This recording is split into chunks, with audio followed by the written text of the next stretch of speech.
Queridos Semcoders, bienvenidos a este su espacio donde vamos a aprender juntos sobre estadística enfocada a ciencia de datos, y en esta sesión vamos a estar hablando sobre la etapa de modelos predictivos y vamos a aprender sobre aquellos conceptos y herramientas estadísticas que se requieren principalmente para esta etapa.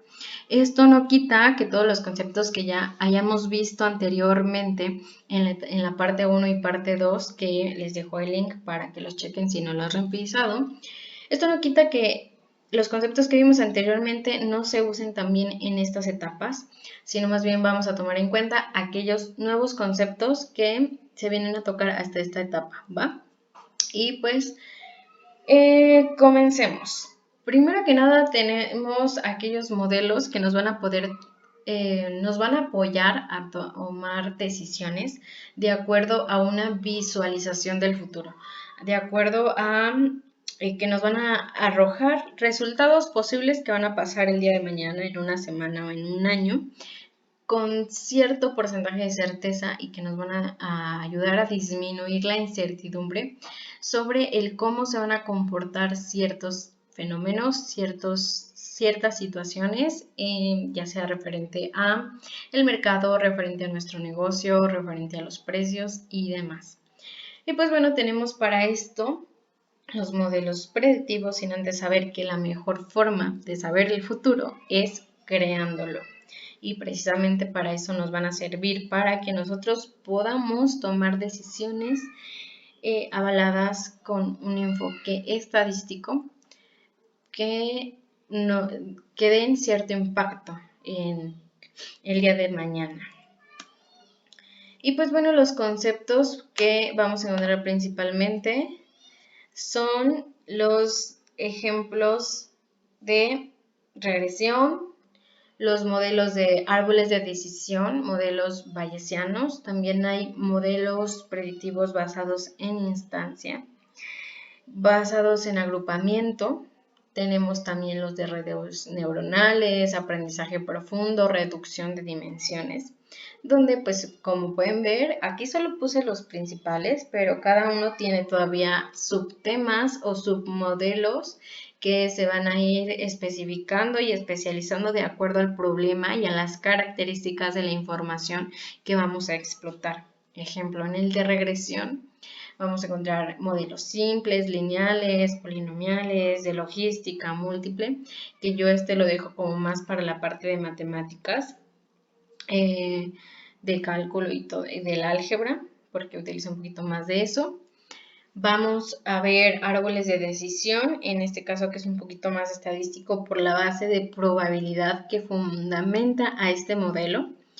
Vamos a tocar también modelos bayesianos y más que nada por la parte también de probabilidad, y algunos otros que también hay, como basados en instancias y agrupamientos y demás, pero que precisamente les comento, se va a ver de manera general para ver cuáles son los conceptos y los conocimientos que un científico de datos aplica en estas etapas. Pero eso no significa que de aquí ya van a saber, o yo les vaya a explicar ya todo a fondo, sino más bien como las bases para que ustedes el día de mañana que vayan a tomar una especialización en cualquiera de esos temas ya tengan refrescados estos conceptos, o incluso puedan investigarlos ustedes por su parte un poquito más a fondo. Y pues bueno, primero tenemos los algoritmos de árboles de decisión, que se utilizan sobre todo para clasificación de información, bifurcando y modelando los posibles caminos tomados y su probabilidad de ocurrencia para mejorar su precisión. Algo que me gusta recalcar de esta definición es la parte de los posibles caminos tomados. Es lo bonito de estos algoritmos o de este modelo, porque nos da la oportunidad de comparar las diferentes opciones que tenemos por donde un evento puede ir tomando ciertas características y la probabilidad que tiene que cierto evento suceda bajo esas características. Y pues, ¿qué se requiere de estadística? ¿Qué se requiere saber para adentrarse al uso de este método, de este modelo? Es saber sobre probabilidad condicional. Anteriormente, en el primer taller, en la parte 1 de este taller, ya había platicado sobre qué era la probabilidad como tal y había dado como la definición de probabilidad frecuentista. Si no lo han visto, los invito a que vayan y vean la parte 1 y la parte 2 porque están muy interesantes. Pero bueno, aquí les voy a recordar un poquito, ¿no? Otra vez de qué es la probabilidad frecuentista y que es precisamente sabemos que el porcentaje de ocurrencia de un evento, dado que tenemos información y registros y observaciones, se va a calcular bajo el número de ocurrencias de éxito de ese evento en específico, como en este caso es el evento A, entre la frecuencia o el número de eventos ocurridos de manera total, ¿no? De esta manera nosotros vamos a poder sacar un porcentaje de éxito de que ocurra ese evento conforme a los datos o los registros que ya tenemos. Y ahora, pues para predecir, viene siendo muy parecida a la definición, solamente que en este caso, como su nombre lo dice, se va a requerir de una condición. Y se escribe de esta manera: la probabilidad de B dado A. Aquí quiero recalcar algo. Para yo ejemplificar esta información, yo tuve como cierta dedicación al establecer el orden de las letras, donde A, dado que es la primera letra del alfabeto y antecede a la letra B, va a ser como aquel evento, va a representar aquel evento que ya sucedió, y B va a representar al evento que va a suceder. Se los digo porque más adelante vamos a ver una probabilidad donde estos datos o estos eventos están al revés, pero siguen representando lo mismo. A es un evento que ya sucedió en el pasado y B es algo que queremos apenas saber con qué probabilidad va a ocurrir, dado que ya sabemos que ocurrió A. ¿Y cómo se saca esa probabilidad? Pues se saca de esta manera: calculando la probabilidad de que suceda tanto B y A al mismo tiempo, que se supone que por la naturaleza del problema que estamos tratando de resolver, esto va a ser fácil de calcular, ya que sabemos que hay como una estrecha relación entre el evento A y el B, y el hecho de que sucedan ambos va a darnos ya como una frecuencia natural de que este evento suceda, y lo vamos a dividir entre la probabilidad de que haya sucedido A, ya que este es nuestro universo. ¿Por qué? Porque se fijan, en la parte de probabilidad frecuentista nosotros dividíamos entre la frecuencia total, entre el total de eventos ocurridos, y aquí lo dividimos en algo parecido, solamente que nos enfocamos nada más entre la probabilidad de que haya ocurrido A, ya que esto, o la definición que acá pusimos, quiere decir que el evento B está estrechamente relacionado con el de A, o lo estamos condicionando a que a fuerzas haya pasado el evento A. Entonces, la frecuencia total en este caso va a ser la probabilidad de que haya sucedido A. Y de esta manera nosotros vamos a poder obtener la probabilidad condicional. Ahora, ¿por qué nos sirve saber esto para un modelo predictivo? Porque sabemos que en ciencia de datos nuestra materia prima es eso, los datos, la información, las tablas. Y de esta manera nosotros vamos a comenzar a condicionar y a decir, ¿sabes qué? ¿Qué probabilidad yo tengo de que suceda esto, dado que ya sé que pasó esto? Conforme a los datos adquiridos, explorados, donde yo ya le apliqué toda la minería de datos y obtuve parámetros, obtuve información relevante. Entonces, bajo ese conocimiento, ¿qué probabilidad tengo yo de que suceda este nuevo evento? Y aquí pongo un diagramita para ejemplificar un poquito más claro esta parte, ¿no? Donde no puse el enunciado como tal, pero la idea es saber si se va a llevar a cabo un partido de fútbol de acuerdo a ciertas características que hay en el ambiente.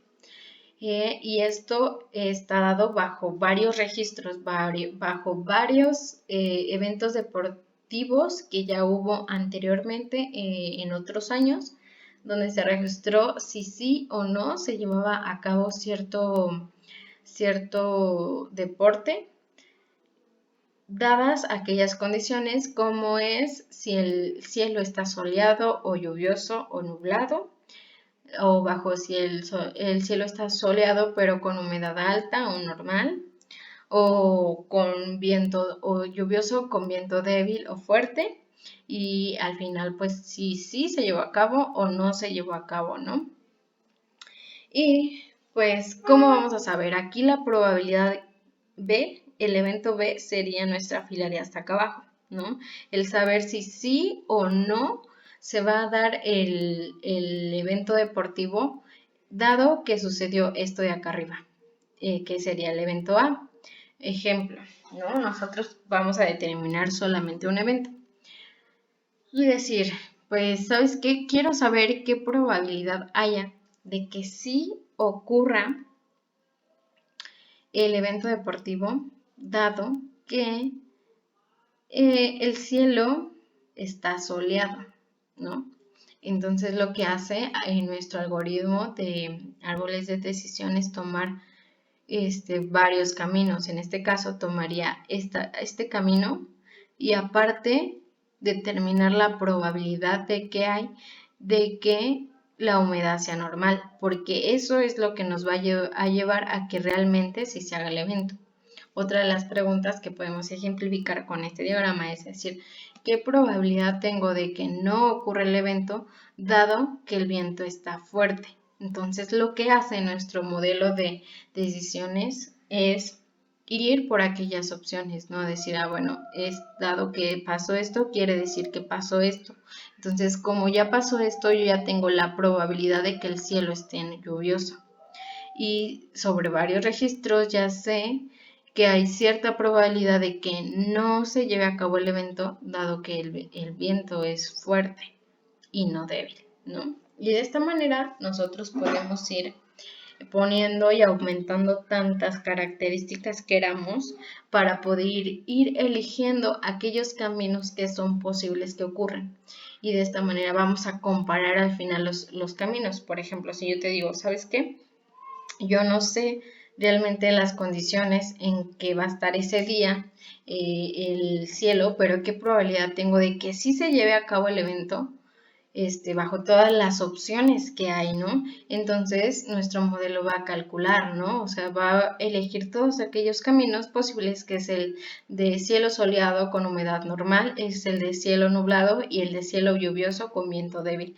Y va a calcular la probabilidad de que suceda que suceda que suceda bajo los registros ya obtenidos anteriormente. Y te va a decir cuál es el que tiene mayor probabilidad o mayor porcentaje de ocurrencia. Y bueno, esta es como tal la parte de estadística o de probabilidad que requiere estar clara para llevar a cabo un algoritmos de árboles de decisión. Después tenemos los algoritmos de agrupamiento, donde son procedimientos que agrupan variables de acuerdo a un criterio. Estos criterios son por lo general distancias euclidianas, similitud, correlación o maximización de una propiedad, que es lo de verosimilitud. Entonces aquí pues ya tenemos algunos conceptos familiarizados, que es la distancia euclidiana, pues es prácticamente calcular la distancia que hay entre un punto y otro, donde se puede ver de mejor manera si están graficados en un plano cartesiano, y vamos a poder elegir aquellos que estén más cercanos entre sí, o aquellos criterios con cierta similitud donde tiene que ver la correlación, que ya habíamos visto un poquito qué es la correlación y cómo se calcula, o la de maximización de una propiedad, donde es esa parte de nosotros calcular un parámetro y que no está determinado como tal, pero al hacer como la elección de cierto parámetro, bajo ese parámetro determinar cuáles son los otros elementos alrededor que se comportan de la misma manera. Y pues algo importante que requerimos tener presente en este tipo de agrupamientos de manera básica, porque como les comento es todo un mundo para saber bien cómo deslindar todo este modelo, pero una de las cosas básicas que hay que tener claros es el teorema de Bayes. ¿Por qué? Y aquí es lo que yo les comentaba, ¿no? Que era precisamente ver la diferencia entre la probabilidad de B dado A y la probabilidad de A dado B. Este teorema de Bayes también es una probabilidad condicional, pero la diferencia es que el teorema de Bayes nos permite también poder obtener información o porcentajes de ocurrencia hacia el pasado, no necesariamente hacia el futuro. Por ejemplo, aquí tenemos esta definición que ya les había dado, que era la probabilidad condicional, donde era igual a la probabilidad de B y A, dado la probabilidad de A. Pero en este caso yo quiero saber a pasado. Quiero saber la probabilidad de que haya sucedido A, dado que yo ya sé que va a pasar B. Entonces, si se fijan, esto es importante tomar en cuenta, ¿no? Como ya les había mencionado. A veces vamos a querer tener información o tener un fundamento estadístico hacia los eventos históricos del pasado y a veces vamos a querer tener ese fundamento hacia eventos futuros. Y en este caso se aplica la misma definición. Esto es igual a la probabilidad de que suceda A y B entre la probabilidad del evento B, que es algo que yo sé que va a suceder, ¿no? O que sucedió, pero después del evento A. De esta manera sustituimos ciertos términos y una manera más fácil de poder calcular dicha probabilidad en el teorema de Bayes es obtener la probabilidad de B dado A, que esto es más sencillo porque es más rápido, porque es más fácil nosotros calcular esto, porque A es un evento que ya pasó, y multiplicarlo por la probabilidad de que pase A entre la probabilidad de que haya pasado B. Entonces, ¿cuál es la diferencia al usar estos conceptos de aquí? Quiere decir que nosotros aquí estamos haciendo una relación estrecha entre B. Obvio, A ya sucedió también y B también, solamente que B sucedió después que A, por el orden que les había mencionado de las palabras. B está representando un evento sucesor a A. Ahora, la diferencia es que aquí nosotros queremos saber la probabilidad de que suceda A, dado que ya pasó B. Nosotros ya sabemos que pasó A, pero A pudo haber originado muchos eventos, no solamente B, pudo haber originado al evento C, al evento E, al evento F, pero si nos enfocamos nada más a que sucedió B, ¿cuál es la probabilidad de que haya sucedido A? Porque a la vez B pudo haber sido originado por miles de las causas. Entonces, ¿por qué aquí confirmamos el hecho de que B haya sucedido especialmente o específicamente por A? Entonces, ¿cómo hacemos esto? Pues calculamos la probabilidad de que haya sucedido B dado A por la probabilidad de que sucedió A entre la probabilidad de B. Y pues eso tiene muchos cálculos, como les digo, no los vamos a ver aquí, pero de la manera gráfica o de la manera visual, qué tipo de problemas son los que solucionan este teorema de Bayes. Pues precisamente aquí podemos ver en nuestra gráfica el hecho de que nosotros tenemos ciertos eventos que están representados por un corazón o y por triángulos y por estrellas y por círculos, donde nosotros decimos, ¿sabes qué? Yo ya sé que pasó el evento triángulo, ¿no? Que está representado por este, por este, por este, por este, que es un solo evento, o sea, estos 4 de acá abajo es el mismo evento. Pero en esta gráfica estamos representando que estos eventos pueden ser originados a la vez por un corazón o por una estrella. Y esto a la vez pueden ser generados por un círculo azul y estos por un círculo blanco. Entonces, yo quiero saber la probabilidad de que este triángulo haya sido originado específicamente por el círculo azul, ¿no? Entonces, y que no haya sido originado por este círculo blanco. Entonces, ¿cómo lo voy a hacer? Con la probabilidad o con el teorema de Bayes, donde yo primero calculo la probabilidad de que se haya dado el evento B dado A. ¿Y cuál es esa probabilidad? Pues el evento B, en este caso que es el triángulo, está condicionado aquí por el evento A, que es el círculo azul.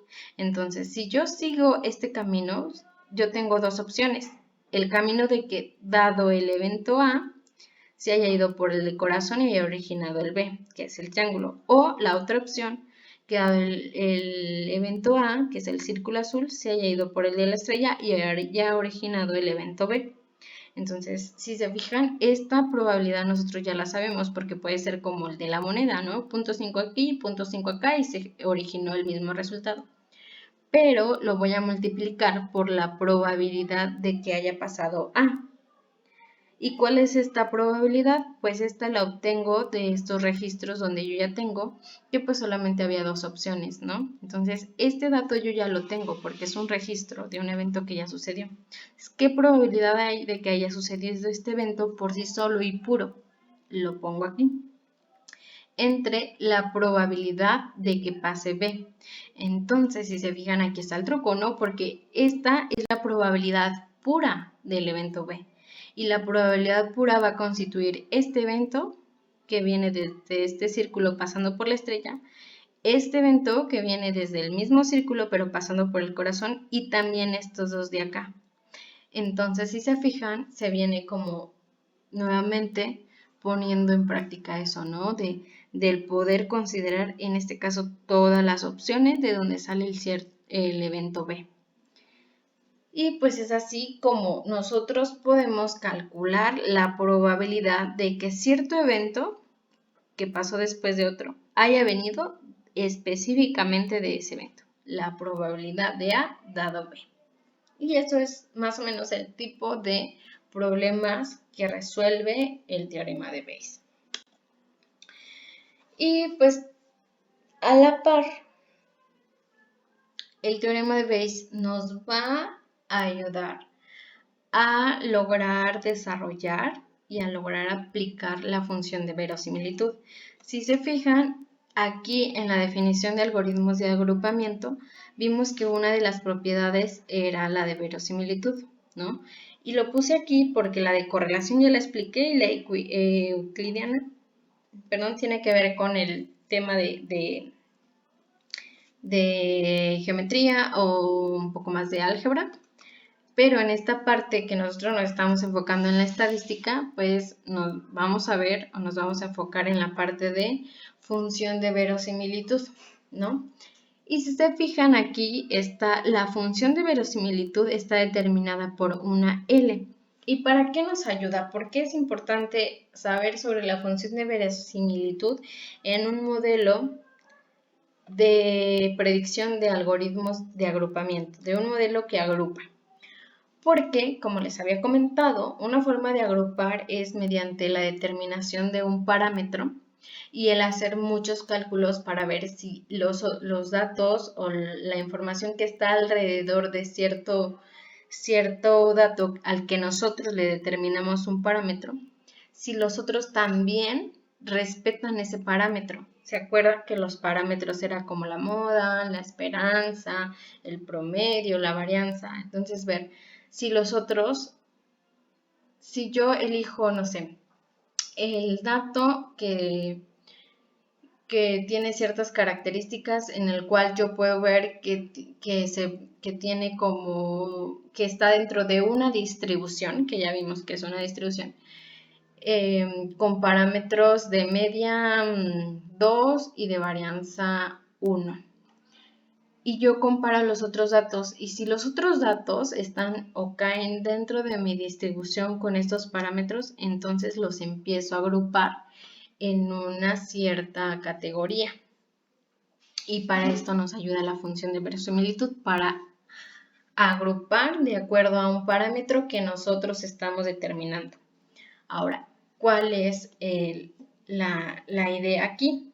Es utilizar el teorema de Bayes, que es precisamente porque estamos hablando de una probabilidad condicionada, pero donde primero se quiere calcular la probabilidad de que sea A dado B igual dado B. ¿Por qué? Porque yo les estoy diciendo aquí que la función de verosimilitud requiere de un parámetro que yo estoy determinando. Ahora, ojo, si yo ya tengo datos registrados, quiere decir que esos datos ya están comportándose bajo ciertos parámetros, pero yo todavía no conozco esos parámetros. Esos parámetros para mí son desconocidos. Por eso no los puedo ajustar a una distribución normal, no los puedo ajustar todavía a una binomial, a una Poisson, una exponencial, porque para mí esos parámetros todavía son desconocidos. Entonces lo que yo voy a hacer es elegir un parámetro al azar y ver cuál es la probabilidad de que sea ese parámetro, dado que yo ya tengo los datos. Si se fijan aquí la relación entre el teorema de Bayes con la función de verosimilitud es que los datos es un evento que pasa después de elegir un parámetro, porque el hecho de que por naturaleza, no es algo que nosotros elijamos, sino por naturaleza, hay eventos que ya tienen predeterminados un parámetro y de ahí se generan nuevas situaciones.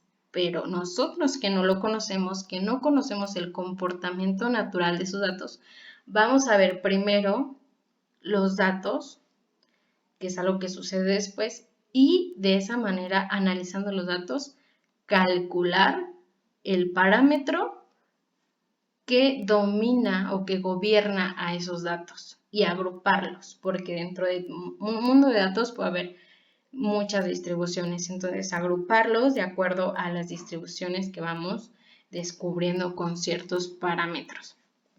Y pues de esta manera se puede también ver así, ¿no? Donde, como les comentaba, B, en este caso, B minúscula, es la determinación de un parámetro que nosotros elegimos al azar y es dado x1, x2 hasta xn, donde son nuestras variables, son nuestros datos, ¿no? Entonces yo le estoy diciendo, ¿sabes qué?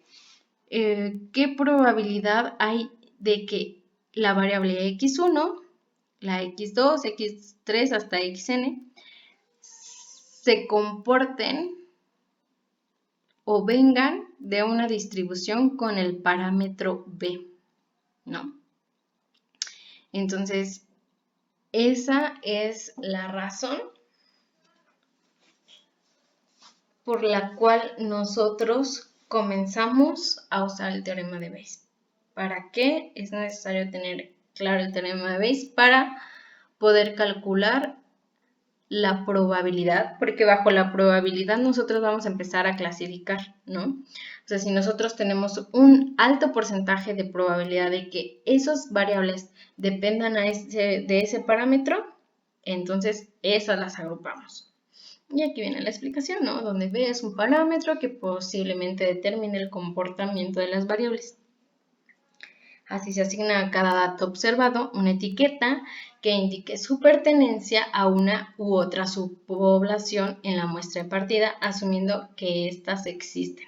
Entonces es lo que les explicaba, ¿no? Se asumen que éstas existen y se empiezan a sacar probabilidades para ver si realmente pertenecen a esa etiqueta o a esa subpoblación o no.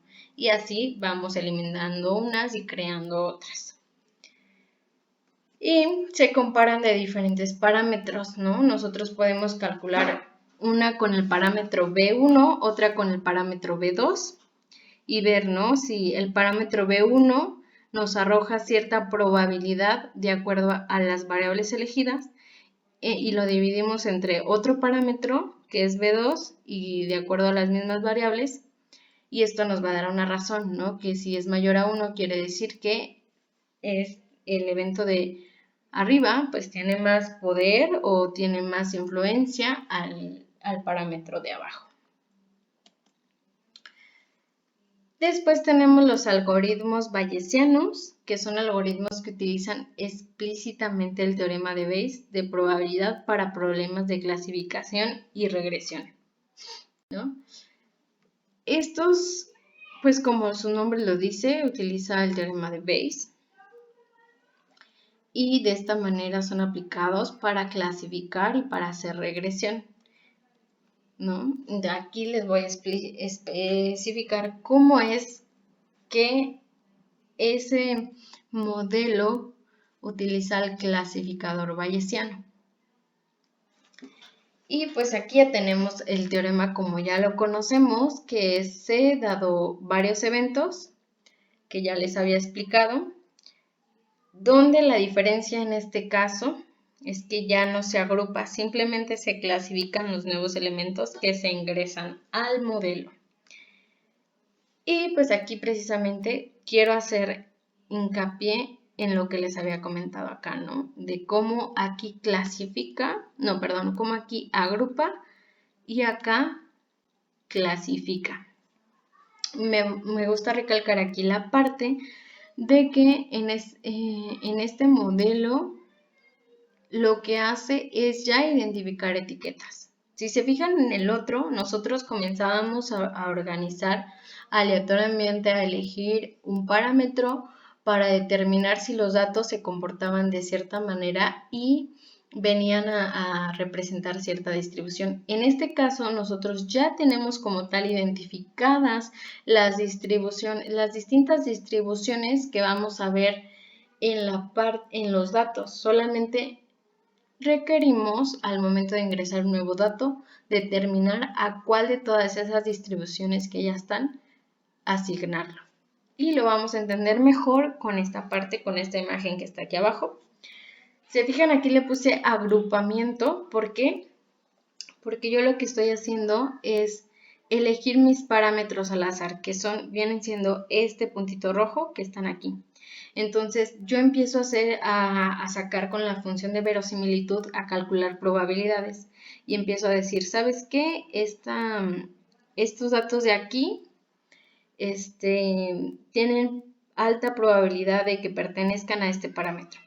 No, y estos de aquí tienen alta probabilidad de que pertenezcan a este parámetro. Y estos de aquí tienen alta probabilidad de que pertenezcan a este parámetro y no a este de acá. Y es lo que les decía, ¿no? De la razón que viene haciendo comparación entre la elección de un parámetro y otro. Y de esta manera empieza a colorear los segmentos. Si se fijan, aquí el parámetro rojo ya está cambiando de posición. O el parámetro ahora de comparación está acá, porque estos azulitos representan los parámetros que nosotros elegimos inicialmente para determinar si los puntos de acá de alrededor se acercaban o se gobernaban bajo este parámetro. Ahora, si se fijan aquí, tienes que hacer muchas combinaciones, tienes que hacer muchos cálculos para ir cambiando aleatoriamente ese parámetro y para sacar la probabilidad de que los datos que están alrededor pertenezcan a este y no a este, por ejemplo. Pero es lo importante de saber lenguajes de programación como R, Python, Julia, etcétera, etcétera, que nos permiten hacer esos cálculos de manera fácil, de manera rápida, de manera automática. Y por eso, o sea, de verdad, si no vieron la parte 2, vayan a verla, pero ahí hablé sobre la elección de características. Y aquí viene el por qué. Porque nosotros, imagínense los miles y millones de cálculos que tiene que hacer la computadora para hacer la elección específica y clara de esos parámetros que hacen que nuestros datos reflejen la realidad con mayor certeza. Y si nosotros eligiéramos todas las variables y no solamente aquellas que tienen una relación alta con el problema a solucionar, el costo computacional sería muy grande y estaríamos tirando dinero, tirando tiempo, tirando capacidad de las computadoras y demás. Entonces, aquí viene el por qué. Porque hay ciertos modelos que requieren hacer miles y millones de cálculos y al segundo. Entonces, por eso la importancia de la etapa de Feature Engineering. Y es por esto, porque al momento de nosotros agrupar, nosotros vamos apenas a establecer etiquetas y tenemos que hacer todos esos cambios de parámetros aleatorios. Ahora, se fijan acá en esta imagen, lo que hace es seguir comparando, ahora elige otros puntos. El azul, el que antes era rojo, ahora lo cambia a azul porque ya es otro punto de comparación que está haciendo entre ellos. Está diciendo, bueno, este parámetro ahora, ¿qué datos me está arrojando y se acercan más a este que no se acerquen a este? Y así para cada uno, y empieza a colorear o empieza a seleccionar aquellos que pertenecen a este agrupamiento, a este y a este otro. Y lo sigue haciendo iteraciones e iteraciones hasta que salga un grupo óptimo, hasta que ya la razón o esta formulita de aquí sea muy pequeña, la diferencia entre un parámetro y otro ya sea mínima y empieza a decir, ¿sabes qué? Yo ya estoy llegando al parámetro original de los datos, entonces estos son los grupos de distribuciones que yo encontré. ¿Y qué hace la clasificación? La clasificación viene una vez que ya se determinaron etiquetas, que ya se determinaron los grupos o la existencia de grupos como tal, ¿no? En este caso, aquí puse un punto que está coloreado de gris, donde va a ingresar y lo únicamente que hace la clasificación es decir a cuál de estos tres grupos que ya se generaron atrás pertenece. Eso es lo único que hace la clasificación. Ve las características, las propiedades, la frecuencia en la que apareció, el momento en que apareció, ve todo como todas esas propiedades que tiene cierto dato y lo que hace es nada más clasificarlo de acuerdo a las etiquetas o a grupos que ya hay. Algo que quiero aclarar de aquí es que no siempre se requiere del proceso de agrupamiento para hacer el de clasificación, porque muchas veces cuando nosotros registramos los datos ya tienen una etiqueta, ya te dicen si este es de color rosa, si este es de tal ciudad, si este es de tal sexo, entonces ya no es necesario hacer todo esto para ver que ese dato pertenece a tal ciudad o pertenece a tal color o pertenece a tal sexo, no. A veces ya está registrado y lo único que hacemos es pronosticar el nuevo dato de acuerdo a sus propiedades, a cuál etiqueta o grupo pertenece. Entonces, esa es la diferencia entre un agrupamiento y una clasificación y la importancia de tener presente el que viene desde el uso del teorema de Bayes y de funciones de verosimilitud y de probabilidad condicional, ¿no? Entonces, espero que haya quedado un poquito claro y no los haya hecho mucho bolas. Si no, de todos modos, los invito como a ir un poquito más despacio en estos tres conceptos que vimos ahorita. Pero, pues, esta es la idea como general, ¿no? Y lo bueno es que ahora ya van a saber en qué aplicarlo o cómo o para qué usarlo. Y al momento de que ya estén investigando un poquito más sobre teorema de Bayes, sobre probabilidad condicional, sobre función de verosimilitud, ya van a poder ver al por qué es útil aprender ese conocimiento, que es algo bonito de estos talleres, ¿no? Que el día de mañana te dan la oportunidad de ver por qué es útil, ¿no? Y bueno, ya finalmente, pues estos fueron algunos de los modelos de predicción. Hay muchos más, como les había comentado al inicio, hay muchos más, pero pues nos llevaría mucho más tiempo, ¿no? El ir explicando y detallando. Y pues ahora quiero pasar al tema de intervalos de confianza, que son aquellos que nos van a permitir ya llevar a la práctica, ya llevar el resultado a nuestro jefe, a la toma de decisiones con como dice aquí, con un nivel de confianza, ¿no? Entonces, ¿de dónde nacen estos o qué son? Dice, o qué nos permite hacer. Dice aquí, un intervalo de confianza nos va a permitir calcular dos valores alrededor de una media muestral, uno superior y otro inferior. Estos valores van a acotar un rango dentro del cual con una determinada probabilidad se va a localizar el parámetro poblacional. Entonces, ¿por qué lo quise poner aquí?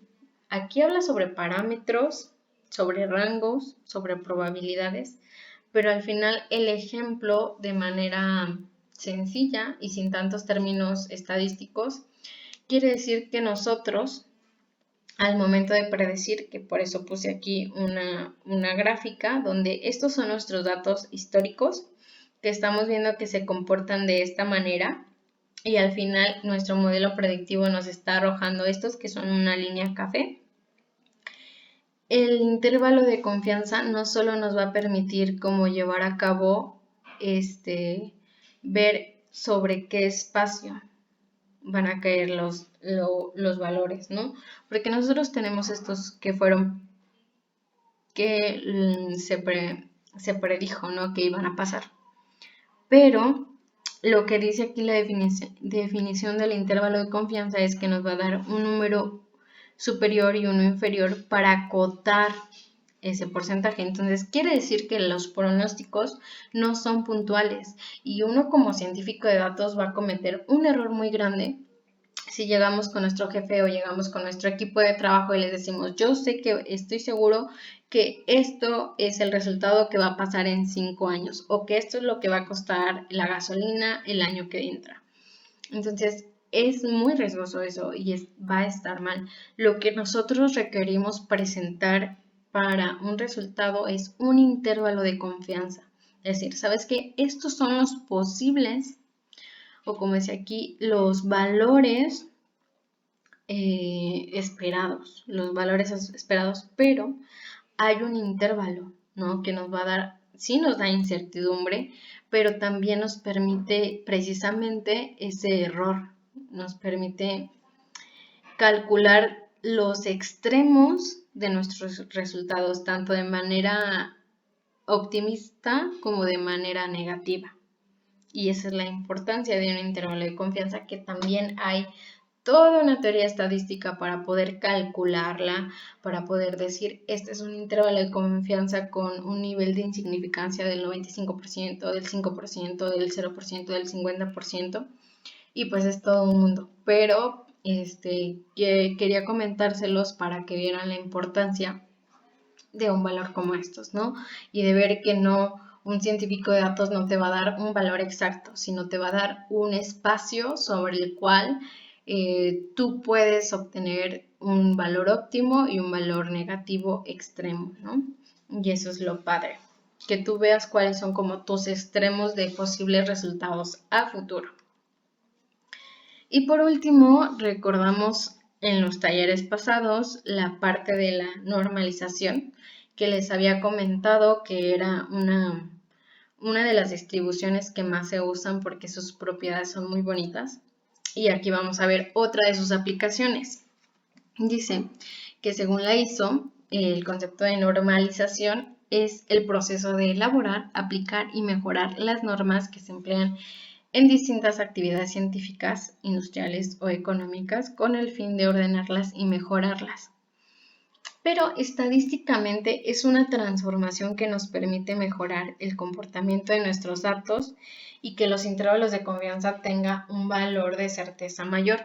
Entonces quise poner las dos comparaciones porque ambas, una aunque no lo da en términos estadísticos, la ISO nos lo da realmente como esa parte la parte aplicada, ¿no? Aunque muchas veces no se vea esa parte de números y de fórmulas, es realmente lo que nos ayuda a optimizar, a ordenar y mejorar nuestros datos y por ende a mejorar los intervalos de confianza, porque si nosotros normalizamos nuestros datos, vamos a poder obtener, gracias a que sus parámetros es más fácil obtenerlos, vamos a poder obtener intervalos de confianza con un valor de certeza mayor. ¿Y cuál es la fórmula para normalizar nuestros datos? Pues es esta, ¿no? Donde nosotros vamos a hacer que nuestras variables se comporten como una normal con una media o un promedio, por así decirlo, de cierto valor, con una varianza o desviación estándar de este tipo, ¿no? Donde lo que hace que más bonitos sean los datos es que la normal tenga parámetro 0 y con una desviación de 1. ¿Qué quiere decir? Que pues al final nuestros datos son simétricos, están escalables en una escala súper legible, pequeños y no son datos muy grandes. Y esto nos va a permitir a nosotros poder calcular intervalos de confianza con mayor certeza. Por ejemplo, aquí tengo la campana de Gauss, que ya les había explicado, donde al final los intervalos de confianza van a estar determinados por el porcentaje, por el área donde hay mayor porcentaje de datos. Si se acuerdan, aquí habíamos explicado los box plots, vayan a ver la parte 2. Habíamos explicado los box plots y los cuantiles, donde decíamos que los cuartiles precisamente nos daban como ese porcentaje, donde de aquí para acá había cierto porcentaje de datos, de aquí para acá había más porcentaje de datos y de aquí para acá otro porcentaje de datos. Entonces, en este caso, los intervalos de confianza van a constituir aquellos que bajo una división de cuartiles nos están dando por ejemplo, 95% de nuestros datos. Y precisamente se señala de esta manera, ¿no? Con una distribución normal, el 95% de nuestros datos cae sobre esta área y estos números que están aquí van a determinar el número inferior y el número superior de nuestro intervalo de confianza. Y pues eso sería todo. Como les digo, es como nada más una embarradita de lo que se ve. La importancia de la normalización y de los intervalos de confianza para nosotros poder dar un resultado fundamental al momento de pronosticar la información.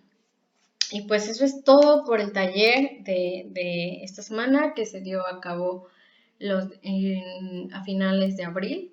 Espero que les haya gustado, de verdad. Yo sé que los dejé un poquito más confusos quizá, pero eso no es la intención. Si tienen dudas, nos pueden escribir a nuestra página.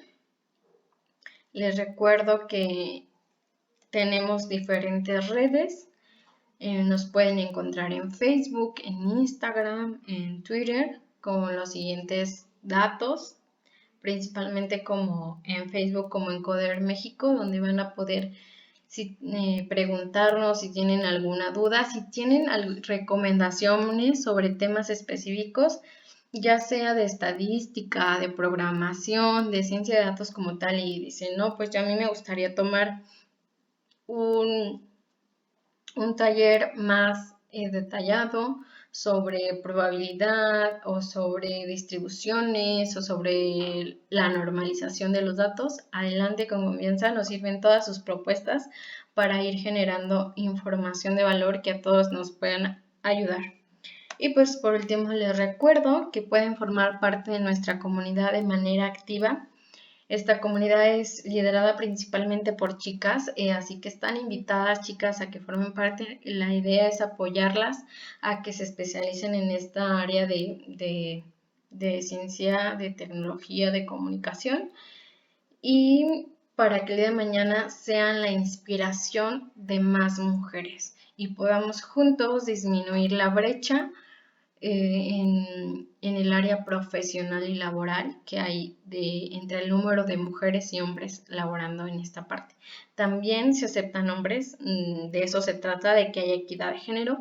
También se aceptan hombres que estén dispuestos a apoyarnos, a inspirar a que más chicas tomen como opción esta área de trabajos, hombres que quieran compartir sus conocimientos, que quieran apoyarnos, que quieran también, ¿por qué no?, especializarse y aprender más y a la par pues ayudarnos entre todos para avanzar hombro con hombro. Están súper invitados.